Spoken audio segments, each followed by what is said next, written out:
Good morning, all. It's Cowboy Bob here today. Thanks for stopping by. Come on, let me show you what's up. We've rounded a corner.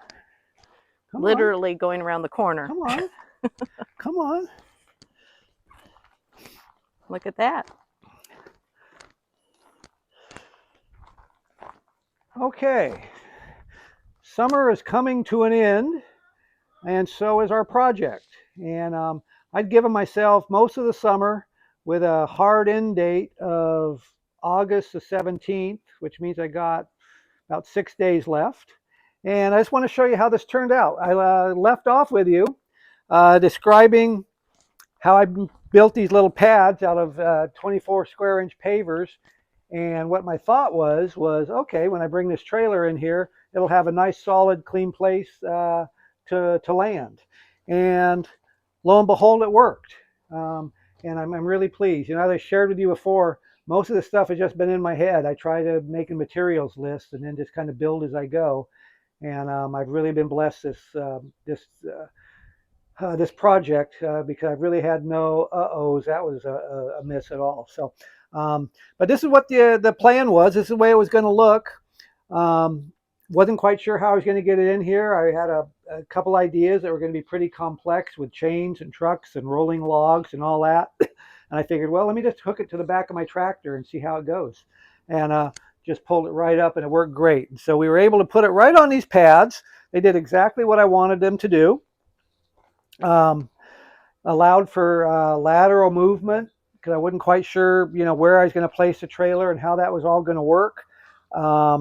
And because of the extra width, the 24-inch width, it allowed me to push over and still be able to get done what I needed to do. So the wheels are properly chalked. I've got two scissors jacks on the inside of each of the rear wheels to take a little bit of weight off the rubber tires. Even though they're still touching the concrete, we don't have the full weight on the tires.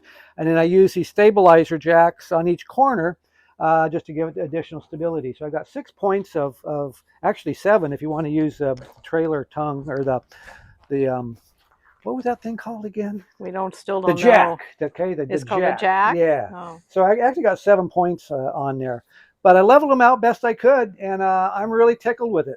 How about that custom gray box there in the front? Well, I just made a little gray box to keep the bark chips away from the mechanism of the jack, being that we don't anticipate moving this trailer anytime soon. And of course, you painted it gray to match. It's all in the details, honey. It's all in the details. I love the details. So yeah, so that just kind of keeps all of the dirt and stuff away from that.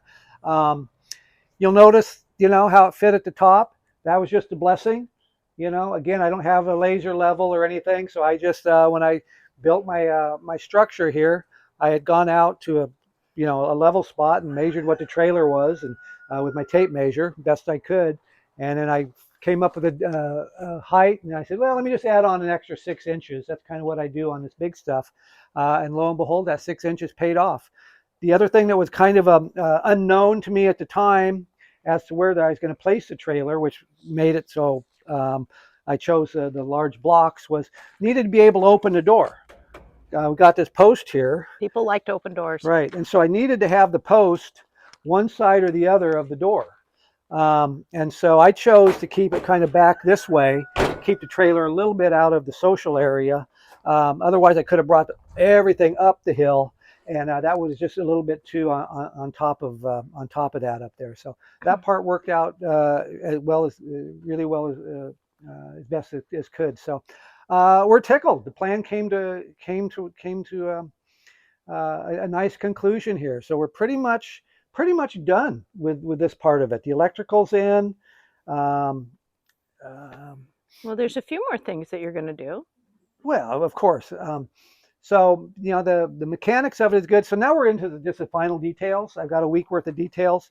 So what I'm going to do is I'm going to build some skirting, batten board cedar skirting that'll go around all of the exposed edges. It'll come up to about here. I'm going to make some permanent steps right here, nice wide steps. They'll probably be a foot wide, if not wider. You're deep, and they're probably going to be 4 feet, 4.5 foot wide, so you got a place to put shoes. We could hit you. and the like. So that's a project here for the next couple days. Just kind of fun woodworking, but no more ladders. So that's a safe space for me. So. All right. I just wanted to share kind of what the vision was and how it turned out, and I would say they matched up pretty well. So I'm really pretty tickled with I everything. think Hetya likes it. Yeah, Hetcha, Hetcha, you like it, Hetcha? She says, Oh, "Oh, Hetcha I'm likes it. rolling in the new bark Yep, dust." yep, she does. Yes. So everybody, thanks for stopping by. We've got a couple more fun details that we'll share with you here in the next weeks, and let you see how it all develops. But we're coming down to the final home stretch. All right, thanks for stopping by. Bye now.